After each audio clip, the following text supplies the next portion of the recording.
Hi friends, இந்த மாதிரி deep neck ப்ளவுஸில் இந்த மாதிரி ப்ராப்ளம் வராமல் எப்படி கரெக்ட் பண்ணுறது, எதனால் இந்த மாதிரி வருது அப்படின்றது பார்க்கலாம். இப்போ இந்த மாதிரி டீப் நெக் ப்ளவுஸில் வந்துட்டு அங்கே துணி இல்லாதனால அங்கே நமக்கு நிறைய லூஸ் கொடுக்கும்.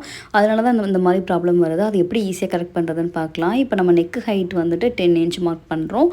அப்புறம் நெக்கு வித் வந்து கீழ்ப்பக்கம் வந்து கொஞ்சம் அதிகமாக எடுப்போம், மேல் பக்கம் வந்து கொஞ்சம் க்ளோஸ்டாக தான் இருக்கும். ஏன்னா டீப் நெக்குனால நெக் வித் வந்து க்ளோஸ்டாக இருக்கும்.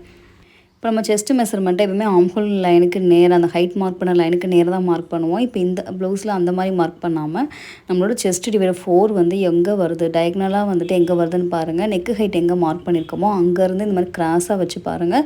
ஸ்ட்ரெயிட்டாக வச்சு பார்க்குறப்ப உங்களுக்கு நிறையா வந்திருக்கும். இப்போ நான் கிராஸாக வைக்கிறப்ப எங்கே வந்திருக்குன்னு பாருங்கள். இப்போ இந்த மாதிரி நான் மார்க் பண்ணிக்கிறேன்.